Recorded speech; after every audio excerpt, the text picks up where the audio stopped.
బాస్తో కేకులు పెట్టించేలా, క్లాస్తో క్లాప్ కొట్టించేలా, పానకం తాగే రోజు పూనకాలు వచ్చేలా ఉండబోతున్నాయి.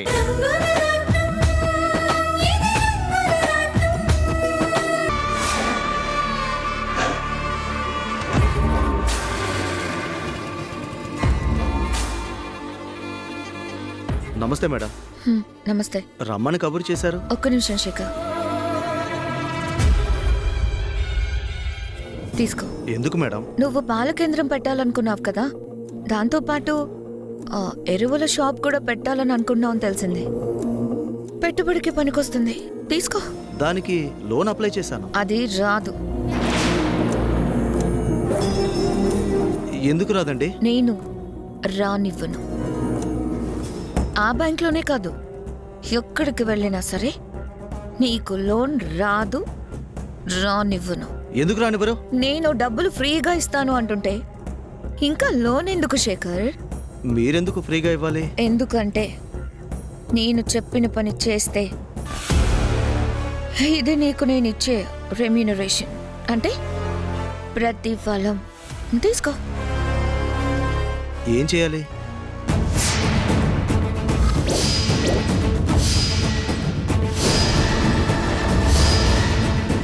ఏం మాట్లాడుతున్నారండి? ఇలాంటి పని నేను చేయను. చేయాలి శేఖర్. సిటీలో జాబ్ మానేసి వచ్చావు, 2 ఆడపిల్లలు ఉన్నారు, బిజినెస్ చూసుకోవాలి, అమ్మా నాన్నని చూసుకోవాలి. కేవలం పొలం చూసుకుంటూ పాలు పోస్తే సరిపోతుందా?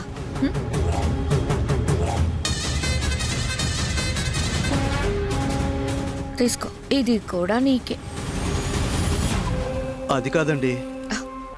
ఇది కేవలం అడ్వాన్స్ మాత్రమే శేఖర్, మిగిలింది పని పూర్తి కాగానే ఇస్తాను.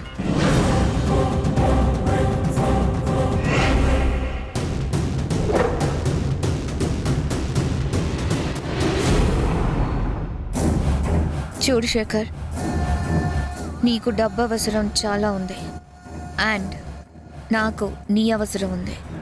అందుకే ఒకరి అవసరం ఒకరు తీర్చుకోవాలి. దీన్నే బిజినెస్ అంటారు. ఇదే నీ ఫస్ట్ బిజినెస్ డీల్ అనుకో, ఓకే? కానీ సీత నేను చిన్నప్పటి నుంచి కలిసి పెరిగాం, కలిసి చదువుకున్నాం. అందుకే కదా నిన్ను సెలెక్ట్ చేసుకున్నాను.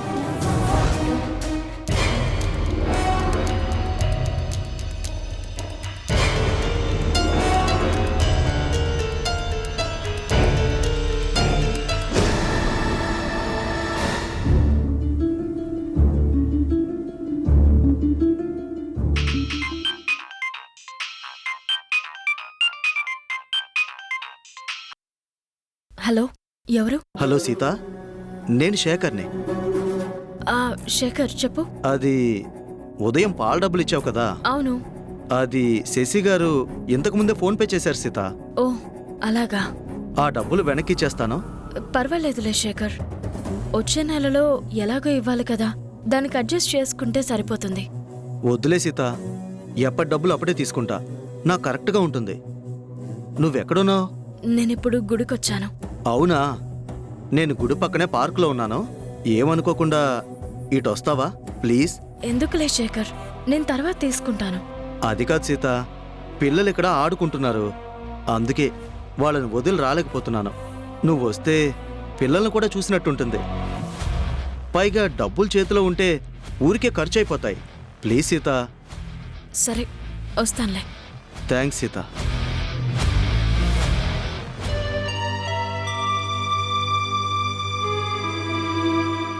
ఏమంటుంది? వస్తుంది. Very good.